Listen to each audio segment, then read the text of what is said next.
الحمد لله حمدا كثيرا طيبا مباركا فيه،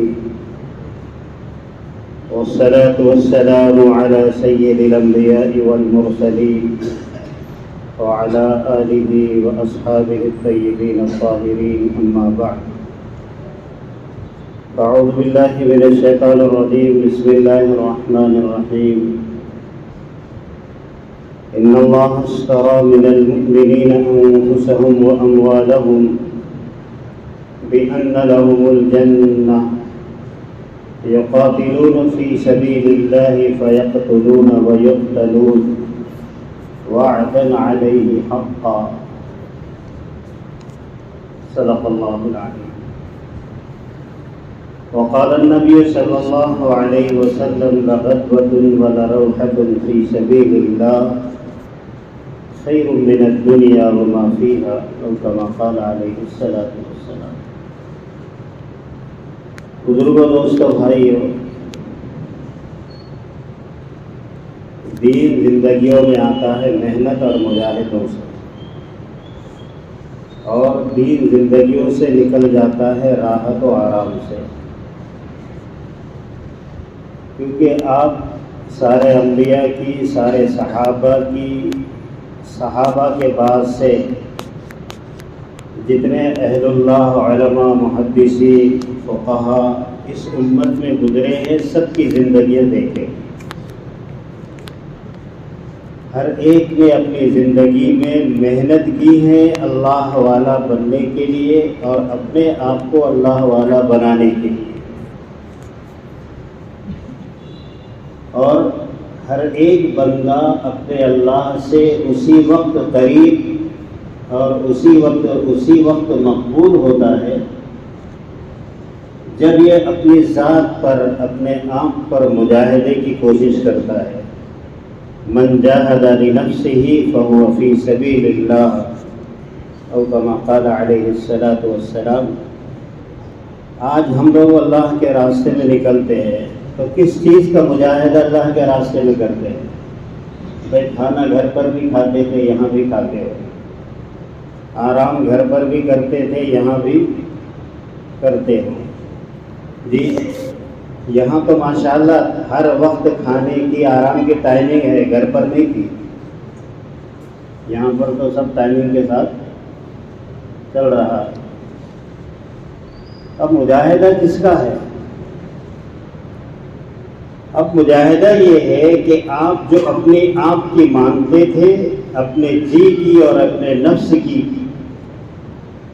جو آدمی اس میں پڑا ہوا تھا، بس اس کو ترک کر دے، چھوڑ دے. اگر اتنا ہی ہر ایک اللہ کے راستے میں نکلنے والے بندے نے کر لیا تو یوں سمجھ لیجیے کہ وہ اپنے مجاہدے کی سیڑھی پر ایک قدم رکھ چکا. آپ کو اپنے نفس کے خلاف لڑنا ہے. اس کے خلاف. اور نفس کس کو کہتے ہیں؟ جو ہمارا جی کہتا ہے، جو ہمارا من کہتا ہے، جو ہماری طبیعت ہوتی ہے، جو ہماری چاہت ہوتی ہے. آدمی یہ کہے کہ اب میری چاہت کچھ نہیں ہے، چاہت وہی ہے جو میرا امیر کہے، جو مسجد کے اجتماعی اعمال ہیں اور جو بننے کی جگہ ہے اس میں مجھے ویسے ہی رہنا ہے جیسے مشورے سے مجھے پابند کیا جا رہا ہے. بس اتنا سا مجاہدہ، اتنا سا مجاہدہ. اور یہی مجاہدہ آدمی کو دھیرے دھیرے دھیرے دھیرے اتنا بڑا بنا دیتا ہے کہ اللہ تبارک و تعالیٰ اس سے محبت کرنے لگ جاتے ہیں. کیا کرنے لگتے ہیں؟ اور اللہ اس سے پیار کرنے لگتے ہیں. جب اس کے اندر کاہلی اور سستی پیدا ہوتی ہے تو ایک ڈر پیدا ہوتا ہے. ارے آج میری عشاء کی نماز جماعت چھوٹ گئی، تو اندر دائیا پیدا ہوتا ہے، ڈر پیدا ہوتا ہے. ارے آج میری مغرب کی ایک رکعت چلے گئی، دل میں قلق ہوتا ہے. جب بندے کو یہ محسوس ہونے لگے تو سمجھ لو کہ اللہ تبارک و تعالیٰ کی محبت کی نگاہ ہم پر پڑ رہی ہے. اور جہاں ملال اور قلق نہ ہو، جماعت چھوٹتی ہیں، رکعتیں چھوٹتی ہیں، تسبیح چھوٹتی ہے، مسواک چھوٹتی ہیں جی، اور بھی بہت ساری سنتیں اور روافل چھوٹتی ہے، اور دل میں کوئی قلق اور افسوس نہیں ہوتا ہے، تو میرے بزرگوں اس کو لانے کی ضرورت ہے. کہاں ہے کہ اس کو بولو کیا کرنا ہے؟ اس کو لانے کی ضرورت ہے. ایک مرتبہ حضرت معاذ بن جبل رضی اللہ عنہ، خطبات حکیم الاسلام میں یہ واقعہ حضرت قاری طیب صاحب رحمۃ اللہ علیہ نے لکھا ہے، بہت زبردست ہے ہم لوگوں کی. ایک مرتبہ ہوا یہ کہ حضرت معاذ بن جبل کی آنکھ لگ گئی اور تہجد کی نماز کو نہیں اٹھے. کون سی نماز کو؟ سن رہے ہو نا؟ تہجد کی نماز فرض ہے. ارے بولو بھائی، کیا ہے؟ پڑھے تو چلے گا اور نہیں پڑھے تو بھی چلے گا. پڑھے تو بھی چلے گا اور نہیں پڑھے تو بھی اتنا جاننا. تو حضرت معاذ بن جبل رضی اللہ تعالیٰ عنہ فجر کی نماز میں جماعت سے شریک ہوئے. اس کے بعد دعا میں رونا شروع کیا. اتنا روئے کہ اللہ آج کی میری رات کالی رات اور اندھیری رات ہے، اور آج میں تجھ سے آہ و کا التجا اور دعا اور تجھ سے راز و نیاز کا کلام اور بات چیت جو کرتا تھا، اے اللہ زندگی کا میرا یہ چھوٹ چکا ہے، تو اس پر فجر کی نماز سے لے کر ظہر تک، اور آگے لکھتے ہیں کہ پورا دن ملال کرتے رہے. کتنا کہاں پر؟ یہاں تک تو بات سمجھ میں. پھر دوسرے دن پھر حسب معمول سو گئے. پھر جو تہجد کا وقت تھا تو اس وقت میں پھر ایک ہاتھ ان کو ہلانے کے لیے آگے بڑھا اور کہا کہ معاذ اٹھو، تہجد کا وقت ہو گیا، اٹھو معاذ. ایسا ہلایا حضرت معاذ ابن جبل رضی اللہ عنہ کو، تو حضرت معاذ نے گردن گھما کر اس کا ہاتھ دبوچ لیا. فرمایا کہ آج تو حضور کے دربار میں تجھے پیش کر دوں گا، سچ سچ بتا تو کون ہے. کیا کہا؟ آج تو حضور کے دربار میں تجھے پیش کروں گا، بتا تو کون ہے. تو کہا کہ میں شیطان ہوں. کیا کہا؟ میں شیطان ہوں. کہا کہ شیطان تہجد میں اٹھائے؟ یہ تو پرے دماغ کے باہر کی بات. شیطان تہجد میں اٹھاتا ہے کیا؟ ارے بولو نا. نہیں، یہ تو ہمارا دماغ کہتا ہے کہ شیطان تہجد میں نہیں اٹھاتا ہے. تو فرمایا کہ سچ سچ بتا تو نے مجھے کیوں جگایا؟ تو فرمایا کہ کل جو تم نے دن گزارا ہے قلق اور افسوس میں، اور جو تمہارے درجات جنت میں بلند ہوئے، اور جو جنت میں تمہارے درجات مرتب ہوئے ہیں، تو میں یہ سوچا کہ اگر آج پھر اس کی تہجد چلے گئی تو پھر اس کا دن ایسا ہی ملال میں گزرے گا. اس لیے میں آج تمہیں اٹھانے کے لیے. بات سمجھے کہ نہیں سمجھے؟ سچ سچ بتا دیا. اب اس میں کون سی بات؟ اس میں علماء نے ایک نقطہ بیان کیا. علماء کرام نے اس میں ایک نقطہ بیان کیا. کیا نقطہ بیان کیا؟ حضرات علماء نے یہ نقطہ بیان کیا ہے اس واقعے سے کہ شیطان کی ہمیشہ یہ کوشش ہوتی ہے کہ وہ بڑی نیکی سے انسان کو چھوٹی نیکی کی طرف لے کر آتا ہے.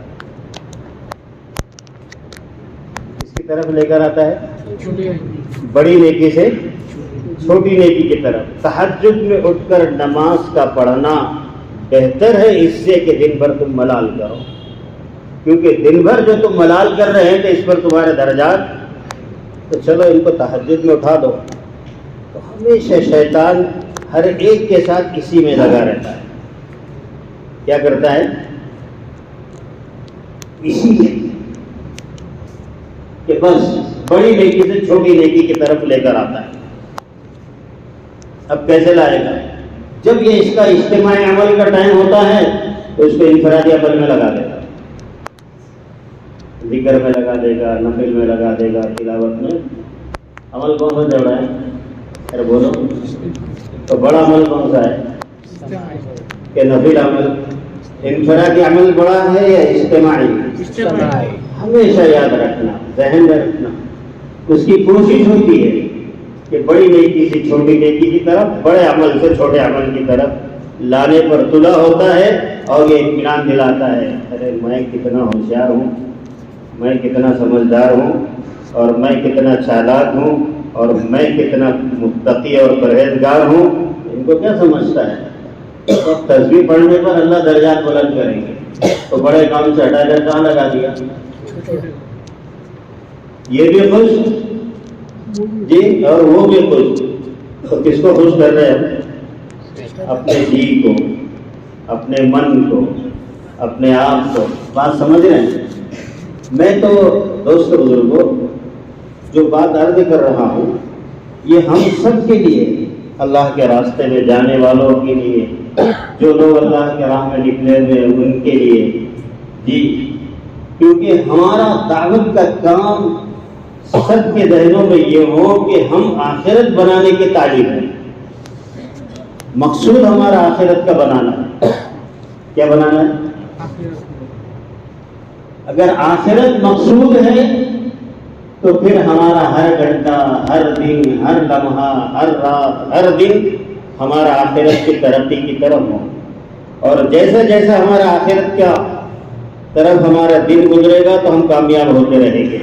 اس لیے اللہ کے رسول صلی اللہ علیہ وسلم نے صاف بات ارشاد فرمائی ہے کہ تم آخرت کے کیا بنو؟ طالب بنو. کس کے بنو؟ ہم آخرت کے طالب ہیں اور آخرت ہی ہمارا مقصود ہے. آخرت میں ہم کامیاب ہو جائیں. کہ اصل زندگی کون سی ہے دوستو؟ آخرت. اور دنیا کی زندگی یہ عارضی ہے، مختصر ہے، چند روزہ ہے، چند سالہ ہے، آج ہے کل نہیں ہے. کتنے لوگ دنیا میں آئے ہیں سب چلے گئے، اب جتنے موجود ہیں یہ بھی جائیں گے، جو آنے والے ہیں وہ بھی جانے، رہنے والا کوئی نہیں ہے. سب جانے والے ہیں. اور جانے والوں کے لیے سب سے اہم چیز کیا ہے میرے بزرگوں؟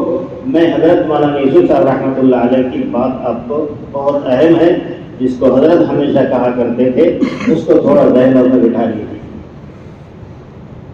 دیکھیے اصل چیز جو ہے نا وہ ایمان ہے. اصل کیا ہے؟ اور ایمان کے بعد سارے اعمال معتبر ہیں. نماز، روزہ، صدقہ، حج، صدقات نافلہ جی، خیر کے کام، بھلائی کے کام، اچھائی کی دعوت، برائی سے روکنا، یہ سب ایمان کے بعد ہے. ایمان ہے تو سارے قبول ہو جائیں گے. سب ہے، ایمان نہیں ہے تو چلیں گے؟ نہیں چلیں گے. اچھا ایک بات یہ بتاؤ، آپ کا، میرا، ہم سب میں سے کسی کا ایمان نظر آتا ہے کیا؟ بولو. لیکن آپ کے پاس ایمان ہے، اس کو تو سب مانتے ہو نا. ایمان نظر آتا ہے کہاں؟ کہاں ہے؟ ایمان اندر ہے. کہاں ہے؟ اقرار باللسان، تصدیق بالقلب. دل کی گہرائیوں سے کہنا لا الہ الا اللہ محمد رسول اللہ. دل کی گہرائیوں سے کہنا، زبان سے اظہار، دل سے اقرار، اس کا نام ایمان. اور یہ ایمان اندر ہے. کہاں ہے؟ قلب میں. ایمان اندر ہے.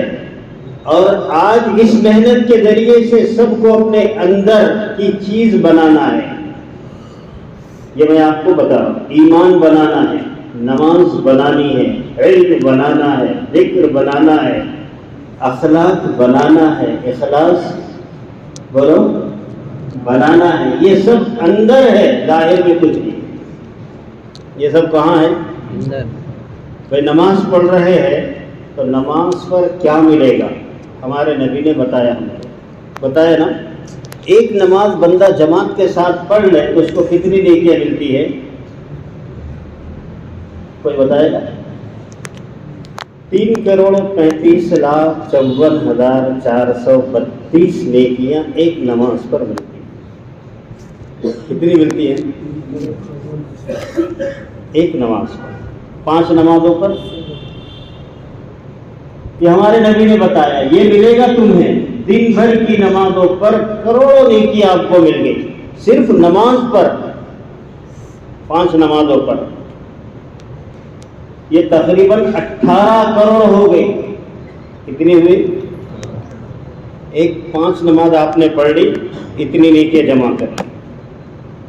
پھر سنت الگ، نفل الگ، ہم اس کو شمار نہیں کرتے.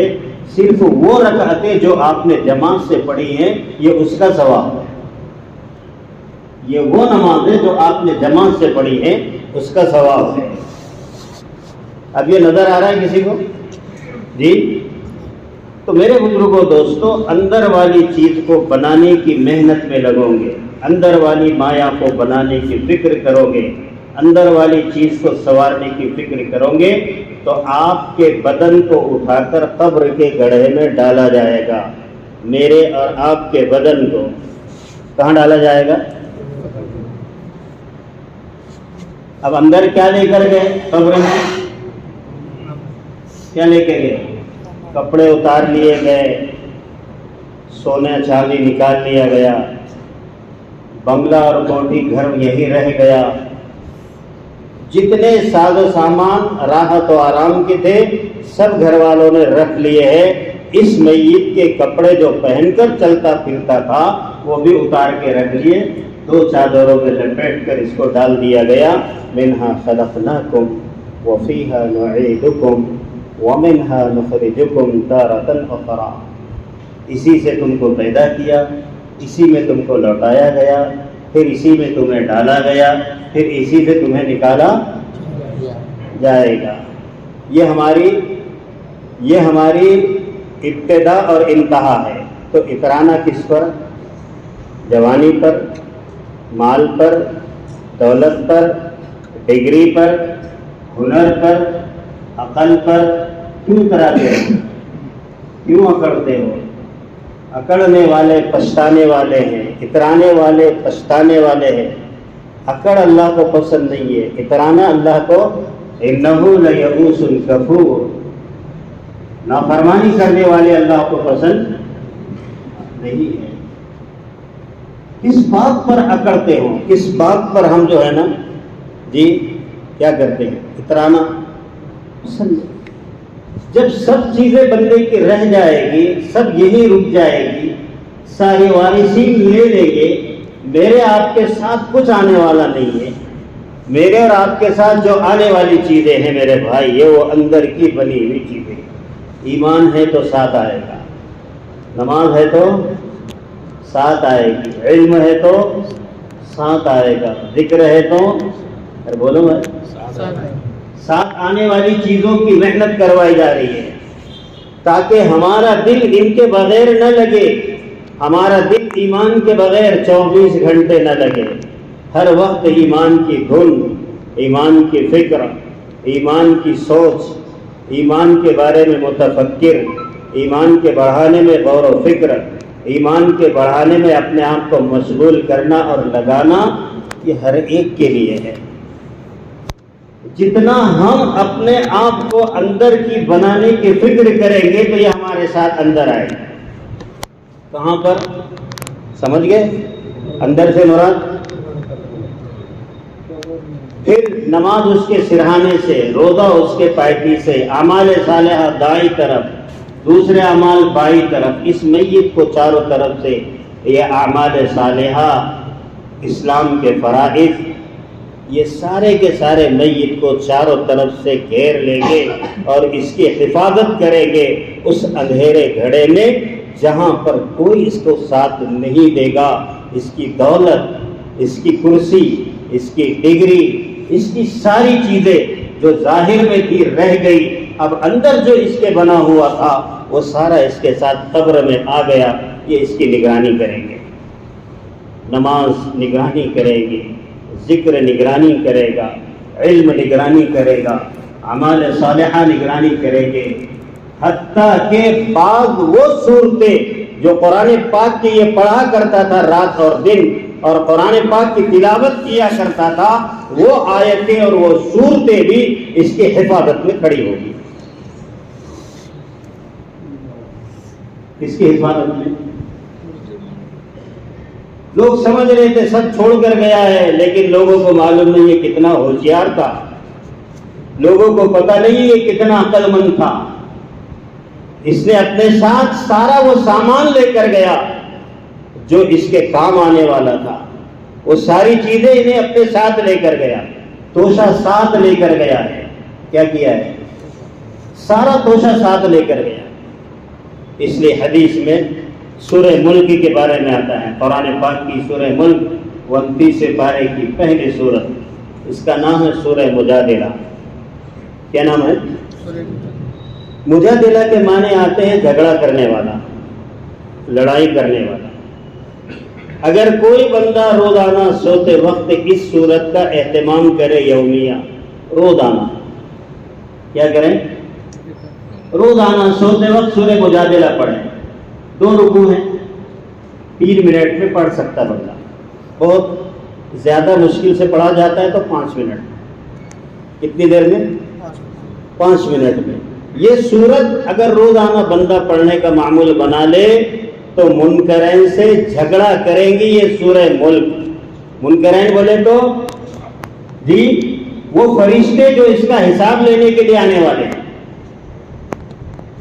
ان سے جھگڑا کریں گی سورہ مجادلہ، سورہ ملک، اور کہے گی سونے دو اس کو، ابھی تو یہ آرام کر رہا ہے، زندگی بھر تھکا رہا، اپنے آپ کو کھپایا ہے، اپنے آپ کو مٹایا ہے، جذبات قربان کیے ہیں، خواہشات کو ترک کیا ہے، ہر وقت اللہ کی اطاعت اور عبادت میں اور اللہ کے کام میں اور اللہ کی یاد میں مشغول رہا کرتا تھا، یہ اب سویا ہوا ہے، سونے دو۔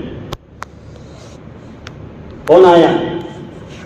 بیوی آئی، اولاد آئی، ارے بولو دولت آئی، کون آیا؟ اس لیے کہتے دوستو اپنے آپ کو اعمال سے مزین کرو۔ وَلَقَدْ زَيَّنَّا السَّمَاءَ الدُّنْيَا بِمَصَابِيحَ وَجَعَلْنَاهَا رُجُومًا لِلشَّيَاطِينِ وَأَعْتَدْنَا لَهُمْ عَذَابَ السَّعِيرِ۔ میرے دوستو آسمانوں کو اللہ نے زینت بخشی ہے چاند ستاروں اور سیاروں کے ذریعے سے۔ آپ کا نام، آپ کا ملک، آپ کی ذات، آپ کے والد، آپ کے والدین یہ زینت کا سامان نہیں ہے، یہ حسن جمال کا سامان نہیں ہے، آپ کے حسن جمال کا سامان یہ آپ کے اعمال صالحہ ہے۔ ہماری زینت اور ہمارا نور، ہماری خوبصورتی یہ ہمارے اعمال میں، وہ اعمال جس کو میں کرتا ہوں اور میرا اللہ دیکھتا ہے، اس کے علاوہ کوئی نہیں دیکھتا، وہ اعمال، یہ اعمال کل قبر میں آپ کے ساتھ ہوں گے، تو اس کو کتنا کرنا چاہیے؟ کتنا کرنا چاہیے؟ جتنا کرے سو کم ہے۔ کیا ہے؟ کیا ہے؟ کم ہے کہ زیادہ ہے؟ لوگ بولتے ہیں بھائی 5 ٹائم کی نماز پڑھ لے مولوی صاحب تو بہت بڑی بات ہے، لوگ تو 2 ٹائم کی بھی نہیں پڑھتے۔ کیا کہتے ہیں؟ شیطان نے ان کو گھما دیا۔ کیا کہتے ہیں؟ شیطان نے ان کو کیا کیا ہے؟ ہاں چکر میں ڈال دیا ہے۔ ارے میں تو اللہ کا شکر ہے 3 ٹائم کی پڑھتا ہوں، بھلے وہ تو 1 ٹائم کی بھی نہیں پڑھتا۔ میرے دوستو اس کی نہ کہو، اس کی نہ بتاؤ، اس کو مت دیکھو، آپ دیکھو آپ کیا کر رہے ہیں۔ اس کی بات نہیں کرنی ہے، مجھے دیکھنا ہے میں کیا کر رہا ہوں۔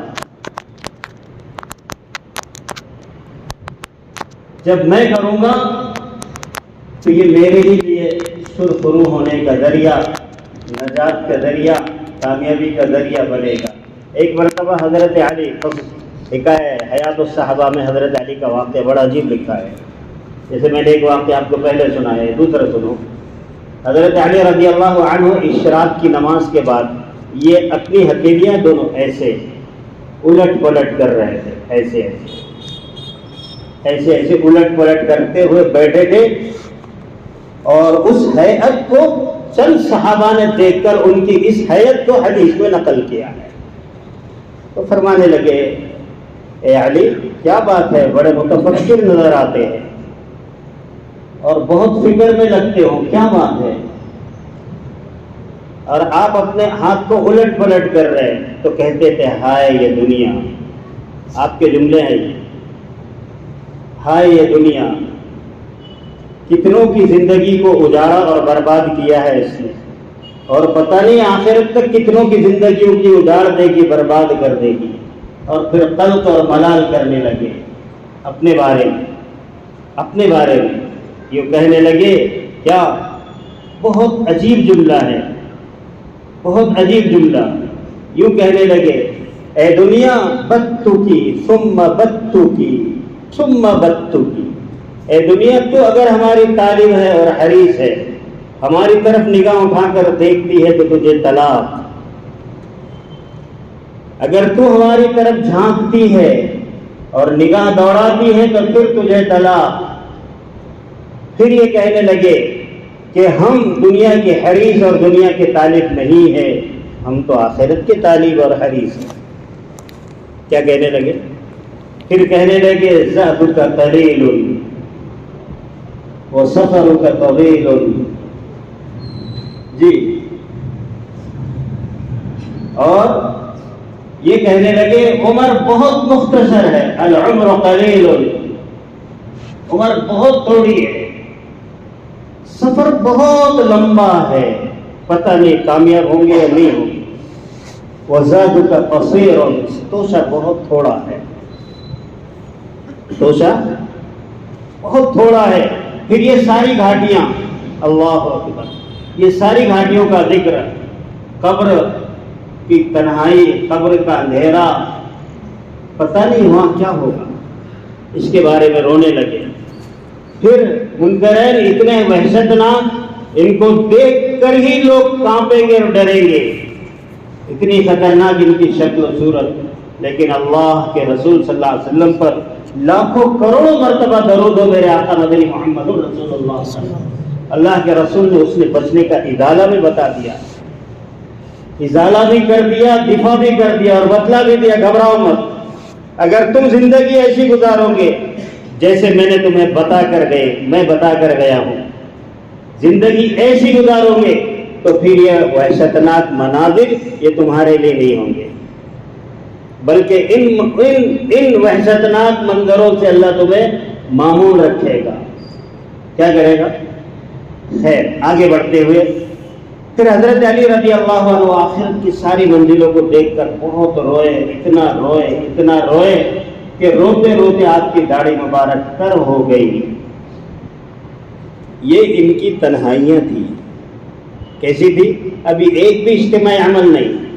وہ حضرت معاذ بن جبل کا واقعہ، کون سی زندگی تھی؟ ارے بولو، تنہائی والی۔ کون سی تھی؟ تنہائی والی۔ یہ حضرت علی کی زندگی کون سی تھی؟ تنہائی والی۔ تنہائیوں میں اتنے فکر مند اپنی آخرت کے۔ میرے دوست، اپنے اوپر بھی ہم لوگوں کو فکر کرنی ہے کہ ہم آخرت کے کتنے حریص ہیں، آخرت کے بارے میں کتنے فکر مند ہے، کیونکہ دعوت کا کام اللہ نے دیا ہے اسی لیے۔ کائیں کے لیے؟ آخرت۔ لوگ آخرت سے غافل ہے، ساری دنیا، اکثر لوگ آخرت سے غافل ہے، موت سے غافل ہے، آخرت کو جانتے ہی نہیں ہے، وہ بولتے بس دنیا ہے، یہی جو کرنا ہے کر لو۔ آخرت کا تصور صرف ہمارے پاس ہے، آخرت کا تصور، کیونکہ سب سے اصل زندگی کون سی ہے؟ اللہم لا عیش الا عیش الاخرہ فرحم الانصار والمہاجرہ۔ اللہ کے رسول صلی اللہ علیہ وسلم سارے صحابہ کی مکمل مدنی زندگی کے 10 سال حضور نے آخرت پر صحابہ کو اٹھایا. کہیں پر اٹھایا؟ اور یہی کہتے تھے اے لوگوں، دنیا کی زندگی کوئی زندگی نہیں ہے، دنیا کی زندگی اصل زندگی نہیں ہے، اصل زندگی تو آخرت کی ہے. اور صحابہ سے کہتے تھے تم آخرت کے طالب بنو، اور پوری دنیا والوں کو کہتے تھے آخرت کے طالب بنو. اور پھر ہمیشہ دیکھو فرحم الانصار والمہاجرہ، ایک نقطہ یہاں علماء نے بیان کیا، ایک نقطہ اللہ کے رسول نے فرمایا اے اللہ تو رحم فرما انصار پر اور مہاجر پر. کس پر؟ پہلے کس کو بیان کیا حضور نے؟ ارے بولو. کیوں انصار کو بیان کیا ہے؟ کیونکہ میں اور آپ اکثر اپنے گھروں میں، شہروں میں، محلوں میں رہو گے اور کم وقت ہجرت میں لگے گا. ہجرت میں وقت کتنا لگے گا؟ بہت تھوڑا لگے گا. یہاں پر نقطہ بیان کیا حضور نے ہمیشہ فرحم الانصار، رحم کر تو پہلے ان لوگوں پر جو دین کے مددگار بنے، رحم کر تو ان پر جو دین پر مددگار بنے. اب آپ دین کے مددگار جس لائن سے بننا چاہیں بن سکتے ہیں، آپ کو اختیار ہے. جس لائن کی مدد کرنا چاہو کر سکتے ہیں. اب کیسی مدد کریں گے؟ جان کے ذریعے سے، مال کے ذریعے سے، وقت کے ذریعے سے، جذبات کے ذریعے سے، نفس کو کچیل کر، اپنے راحتوں کو چھوڑ کر، اپنے آرام کو چھوڑ کر، جس طرح تم دین کا کام کرو گے اور دین کے کام کرنے والوں کی مدد کرو گے، اس میں تمہارا شمار ہوگا. کیا ہوگا؟ اس میں تمہارا شمار ہوگا. تو میرے بھائی بزرگوں دوستو، اللہ کے نبی کی دعا بھی ہے اور قرآن کی آیت بھی سن لو. السابقون الاولون من المہاجرین والانصار والذین اتبعوہم بإحسان. یہ تینوں چیزوں کا ذکر پھر یہاں ہے کہ جو دین کے کام میں سبقت کرنے والے کون لوگ تھے؟ اہل مکہ، مہاجرین. یہ پہلے لوگ ہیں اور ان میں اکثر بدری صحابہ مہاجر ہیں. کون سے صحابہ؟ جو بدری صحابہ کتنے ہیں؟ ارے بولو نا، سب کو معلوم ہے. ہاں 313، بعض روایت میں 315 بھی ہے. ٹھیک ہے، یہ بدری صحابہ اکثر مہاجر ہے. اور ان کے بارے میں اللہ کے رسول صلی اللہ علیہ وسلم نے فرمایا ان بدری صحابہ کو کبھی بھی آپ اپنی زبان سے کبھی کچھ نہ کہو، اللہ نے ان کے اگلے اور پچھلے گناہوں کو معاف. پھر آگے فرمایا یہ بدری صحابہ وہ ہے اگر تم ان کے طفیل بھی اگر اللہ سے کچھ مانگ لو، ان کے نام کی برکت سے اگر کوئی دعا کر لو تو اللہ اس دعا کو بھی رد نہیں کرے گا. کیا نہیں کرے گا؟ اس دعا کو بھی اللہ رد نہیں کرے گا.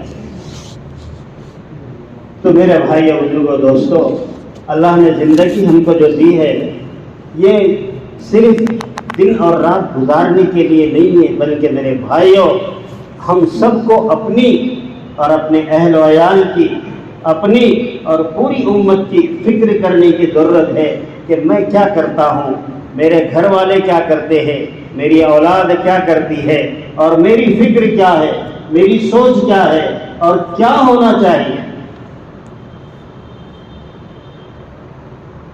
کیونکہ دعوت کا کام خود اپنے آپ کو اٹھانے کا اور اپنے آپ کی خود تشکیل کرنے کا ایک موقع ہے. اپنے آپ کا خود تشکیل کر لو. میں کتنا کر رہا ہوں، کتنا کرنا ہے وہ میرا اپنا مسئلہ، آپ خود اپنے بارے میں فکر مند ہو۔ جتنا ہم آخرت کو پڑھیں گے، آخرت کو بولیں گے، آخرت کا جیسے ہماری فضائل صدقات جو ہے نا، یہ ساری کے ساری فضائل صدقات میں حضرت شیخ رحمۃ اللہ علیہ نے تقریباً 84 کتابیں ایسی بڑی بڑی ضخیم کتابیں ہیں کہ ان کتابوں کو بعض لوگوں کو نام تک کے پڑھنا نہیں آتا ہے۔ ان بڑی بڑی کتابوں سے حضرت شیخ رحمۃ اللہ علیہ نے یہ دونوں کتابیں، فضائل اعمال اول حصہ اور فضائل صدقات، بڑی جاں فشانی سے، بڑی عرق ریزی سے اور ہر وقت میں دعائیں کر کر کے ان ساری چیزوں کو جمع کر کے ہمارے ہاتھ میں یہ دو کتابیں تھما دی۔ تم اتنی بڑی بڑی کتابیں اٹھا نہیں سکتے، پڑھ نہیں سکتے، سمجھ بھی نہیں سکتے، تو کیا کر دیا، یہ ساری 84 کتابوں کا ایک مجموعہ یہ دو کتابوں کی شکل میں امت کے حوالے کر دیا۔ اس کو پڑھتے رہو، اپنی تعلیم میں بھی، گھر کی تعلیم میں بھی اور اپنی تعلیم میں بھی، جماعتوں کی تعلیم میں بھی کیا کرتے رہو اس کو۔ تو آپ کو اتنی کتابیں چھاننے کی ضرورت نہیں پڑے گی، وہ ساری چیزیں اللہ نے تم کو دے دی دو کتابوں کی۔ ہاں تو میرے بزرگوں، دوستوں، بھائیوں، اللہ تعالیٰ نے یہ موقع دیا ہے، اس موقع سے ہم کو کیا کرنا ہے، فائدہ اٹھانا ہے۔ فائدہ کس کا؟ کہ ہر ایک آدمی اپنی اجتماعی اور انفرادی دو قسم کی زندگی گزارتے، ہر ایک، چاہے ہم گھر میں رہو، چاہے مارکیٹ میں رہو، چاہے تجارت میں رہو، چاہے جماعت میں رہو، چاہے گھر پہ رہو، دو قسم کی زندگی ہر بندہ گزارتا ہے۔ تو یہ دونوں زندگی کو سامنے رکھ کر اس کو چلنا ہے، اور جتنی اس کی انفرادی زندگی ذکر والی، دعا والی، نفل والی، تلاوت والی ہوگی، اتنی اجتماعی زندگی اس کی کامیاب ہوتی چلے گی۔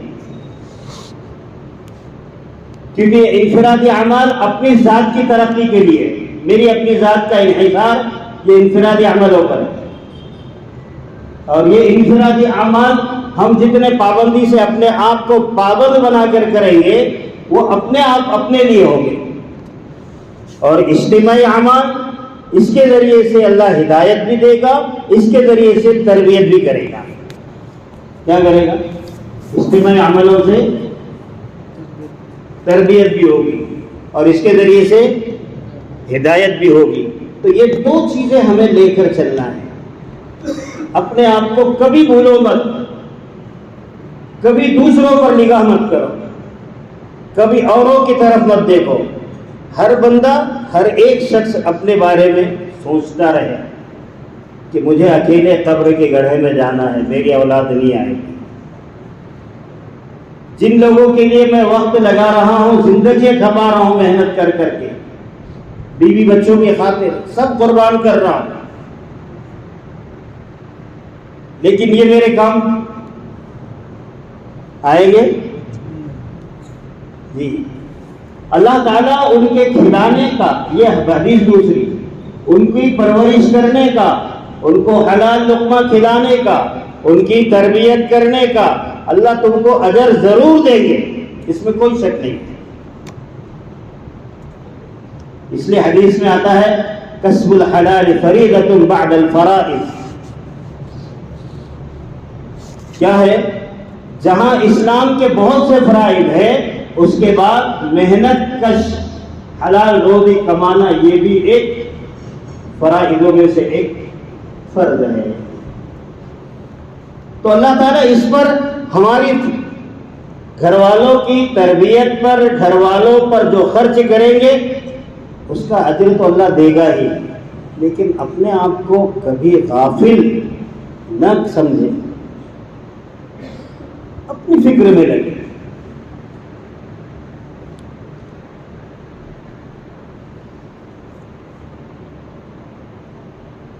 دوسری چیز میرے بزرگوں، جیسے میں نے اندر حضرت مولانا یوسف صاحب کی جو بات میں آپ کو سنا رہا تھا اس کی طرف آ رہا ہوں۔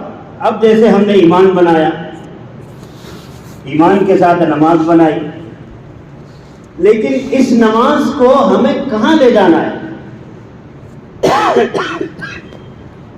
اس نماز کو لے جانا ہے، ہر ایک کی کوشش، ہر ایک کی فکر یہ ہو کہ میری نماز احسان تک کے پہنچے۔ کون سے مقام تک؟ احسان تک۔ حدیث جبرائیل کے اندر اللہ کے رسول علیہ السلام سے حضرت جبرائیل نے آ کر کچھ سوالات کیے تھے جو ہمارے اپنے قیامت تک کے آنے والے مسلمانوں کے لیے اور قیامت تک کے آنے والی انسانیت کے لیے اس میں بہت سے راز چھپے ہوئے ہیں۔ حالانکہ جس چیزوں کو حضرت جبرائیل جانتے تھے اس کو حضرت جبرائیل بھی جانتے، اللہ بھی جانتا، لیکن سوال کرنے کے پیچھے بہت بڑی چیزیں اجاگر کرنی تھی امت کو حضور کے ذریعے سے۔ اس لیے اس حدیث کو حدیث جبرائیل بھی کہتے ہیں، اور یہاں آ کر ہیئت بیان کی ہے علماء نے۔ کیا بیان کی ہے؟ حضرت جبرائیل علیہ السلام اللہ کے رسول کے پاس آئے اور اپنے گھٹنوں سے حضور کے گھٹنوں کو ملا دیا۔ دو زانو بیٹھے، حضور حضرت جبرائیل دو زانو بیٹھے اور دونوں نے اپنے گھٹنوں سے گھٹنوں کو ملا دیا۔ ایسے ملا دیا اور اس کے بعد سوال شروع کیا، مل ایمان یا محمد؟ پہلا سوال کیا حضور سے حضرت جبرائیل نے، ایمان کسے کہتے ہیں اللہ کا رسول بتا دیجیے۔ پھر دوسرا سوال کیا، مل احسان یا محمد؟ احسان کسے کہتے ہیں اللہ کے رسول بتا دیجیے۔ پھر تیسرا سوال کیا، متی الساعہ یا رسول اللہ؟ قیامت کب آئے گی یہ بتا دیجیے۔ کیا بتا دیجیے؟ یہ ایسے کئی سوالات ہیں، اس میں سے ایک سوال جو حضور سے مجھے اس وقت میں ایک ہی بیان کرنا کہ اللہ کے رسول احسان کسے کہتے ہیں، تو اس پر اللہ کے رسول نے فرمایا تھا، ان تعبد اللہ کأنک تراہ فإن لم تکن تراہ فإنہ یراک۔ نماز تم ایسے پڑھو کہ جیسے اپنی چشم دید آنکھوں سے نماز میں اپنے اللہ کو دیکھ رہے ہوں۔ یہ اس کا ترجمہ ہے۔ اپنی نگاہوں سے، اپنی آنکھوں سے نماز میں ہم اپنے اللہ کو، یہ ہے احسان کا پہلا درجہ۔ اگر ایسی نماز بن گئی تو بس پھر کیا کہنے، پھر دوسرا اس کا ادنا درجہ، چھوٹا درجہ یہ ہے، اگر تم اس کیفیت کو نہ پہنچ سکے اور یہاں تک تمہاری رسائی نہ ہو، تو اگر تم اللہ کو نہیں دیکھ سکتے نماز میں، تو یہ تصور کرو کہ میرا اللہ کیا کر رہا ہے۔ فَإِن لَّمْ تَكُن تَرَاهُ فَإِنَّهُ يَرَاكَ۔ اگر تم نہیں دیکھ سکتے ہیں وہ تو دیکھ رہا ہے۔ کیا کر رہا ہے؟ وہ تو دیکھ رہا ہے۔ یہ تصور کرو نماز میں، اور اس تصور کے ساتھ نماز پڑھیں گے تو یہ نماز ہمارے مسائل کو حل کروائے گی، ہمارے کام بنائے گی، دعائیں اللہ کے عرش تک کے ٹکرائے گی، ہماری ضرورتوں کا انتظام ہوگا، پریشانیوں کا خاتمہ ہوگا۔ کتنے واقعات اس کتاب میں لکھے ہوئے ہیں کہ صحابہ کے بعد والے اسلاف نے اپنے سارے مسئلوں کو نماز سے حل کیا۔ کیسے حل کیا؟ اور ہم اپنے مسئلوں کو کیسے حل کر رہے ہیں؟ تو یہ ایمان کا ہمارا ضعف ہے، یہ ایمان کی ہماری کمزوری ہے۔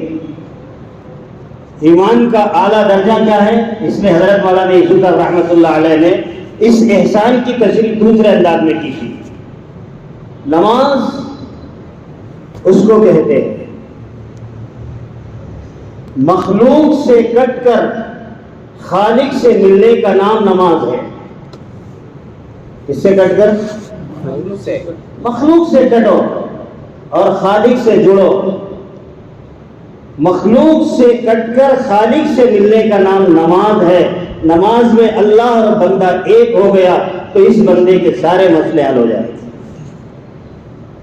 تو نماز میرے دوستوں بنانے کی چیز ہے. ہم رسمن دیکھا دیکھی رکوع سجدے اٹھک بیٹھک والی نماز پڑھ رہے ہیں، اس کی حقیقت تک جانا.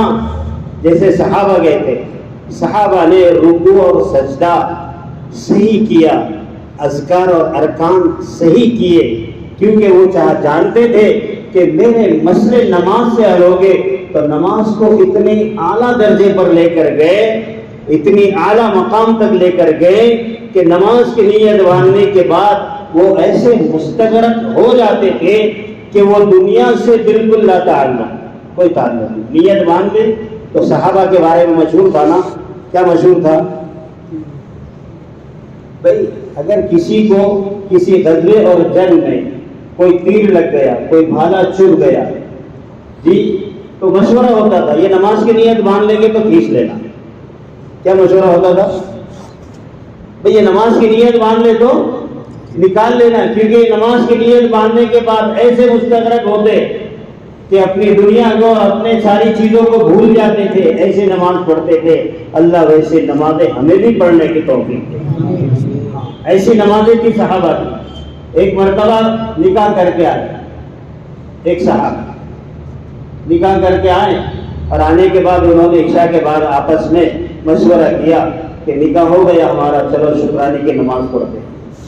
کون سی نماز؟ صلاۃ الشکر پڑھتے ہیں. کون سی؟ شکرانے کی. بیوی نے بھی نیت باندھ لی، میاں نے بھی نیت باندھ لیا. تو میاں نے جب نیت باندھی تو قرآن پڑھنے لگے. قرآن پڑھتے پڑھتے جنت کی سیر ہونے لگی جی. تو ایسی لمبی 2 رکعت پڑھی کہ بیوی بازو میں بیٹھی بیٹھی انتظار کرتے کرتے سو گئی. لیکن ان کی 2 رکعت صبح تک چلتی رہی. کب تک چلتی رہی؟ صبح. پھر بیوی کہنے لگی ایسی کیسی نماز؟ تو بولے میں بھول گیا، جنت میں چلا گیا تھا اور جنت کی سیر و تفریح کر رہا تھا، اور وہ جنت کی یاد میں اور جنت کی شوق میں اور جنت کی سیر میں میں بھول ہی گیا کہ ہمارا نکاح ہوا. ایسی رکعتیں تھیں جی، ایسی نمازیں. اور صحابہ کہتے تھے کہ اے اللہ اگر نماز پڑھنے کا موقع ملے تو مجھے قبر میں بھی موقع دینا. پڑھے گا آپ نے کئی کتابیں؟ ارے بولو نا، پڑھے تو دعا کرتے تھے. یہ نماز اتنی اہم دولت ہے کہ اگر اس کا موقع ملے تو مجھے کہاں ملنا چاہیے؟ قبر میں بھی. یعنی دنیا میں تو پڑھے ہی پڑھے، اب جا رہے ہیں تو وہاں کی بھی تمنا کہ مجھے وہاں بھی موقع ملے. پھر ایک تو صحابی یوں کہنے لگے اے اللہ جنت میں بھی اگر موقع ملے تو کیا کروں؟ اپنے رب کی خوشنودی کے لیے وہاں بھی نماز پڑھو. حضور نے فرمایا ارے وہ تو چاہت پوری کرنے کی جگہ ہے، نماز پڑھنے کی جگہ تو دنیا. وہ تو آپ کے ارمان پورے کرنے کی جگہ جنت ہے. نماز یہی پڑھو جتنی پڑھنی ہے. کہاں پڑھو؟ یہی پڑھو. تو میرے بزرگوں دوستوں، اللہ نے یہ بہترین چیزیں ہم کو دی ہے دنیا میں.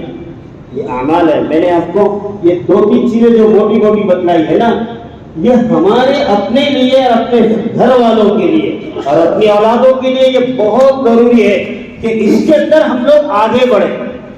آج موبائلوں نے چھوٹے چھوٹے بچوں کو موبائل، بڑوں کے ہاتھ میں موبائل، مرد کے ہاتھ میں موبائل، عورت کے ہاتھ میں موبائل، جس کے ہاتھ میں موبائل. ایسے موبائل، ایک ایک گھر میں 10 موبائل. کوئی کسی سے بات ہی نہیں کرتا. کیا نہیں کرتا؟ ارے میاں طلاق پر خلا ہو جا رہی عورتوں کی مردوں کی اس کی وجہ سے چھٹیاں ہو جا رہی ہیں. بولے میاں جو ہے تو دن بھر کام پہ رہتے، شام میں آئے تو موبائل لے کے ادھر منہ کر کے، بیوی ادھر منہ کر کے. کیا ہو رہا ہے؟ بات کرنے کا موقع نہیں مل رہا. یہ اس منحوس نے گھر میں آنے کے بعد بھی آپس میں ملنے کا موقع نہیں دیا، بات کرنے کا موقع نہیں جی. تو ایسی چیز میرے بھائیوں، جن لوگوں نے اس کو چلایا تھا وہ لوگ اس کو اٹھا کر پھینک رہے ہیں اور ہم لوگ اس کو گلے لگا رہے ہیں. کیا کر رہے ہیں؟ اور اتنے بھی گلے لگا رہے ہیں کہ جو گلے لگانے والے تو ان سے دور ہو رہے ہیں.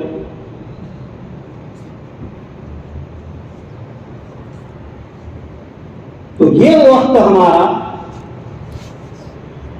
جو اللہ کی طرف سے ہمیں ملا ہے زندگی کا، یہ بہت قیمتی دولت ہے میرے دوستو. اس قیمتی دولت کو ایسے ہی ضائع مت کرو کہ کل آخرت کے اندر ہم کو پچھتانا پڑے. اس کے پچھتانے سے پہلے ہر ایک کو اس بات کی فکر کرنی ہے کہ میرا زیادہ وقت اللہ کی یاد میں، اللہ کے کام میں، اللہ کے ذکر میں، اللہ کو منانے میں میرا وقت گزرے. تو یہی میرے بزرگوں دعوت کی سمجھایا جاتا ہے، آخرت بنانے کی. تو میرے بھائی بزرگوں دوستوں، دیکھو اپنی آخرت کو بنانے کے لیے اور اپنی آخرت کو کامیاب کرنے کے لیے سب کے پاس موقع ہے، اور وہ موقع ہر ایک کے پاس صرف ایک مرتبہ ہے. کب تک؟ ایک مرتبہ. یعنی جب تک کہ روح ہمارے اپنے جسم میں چل رہی ہے، جب تک موقع ہے.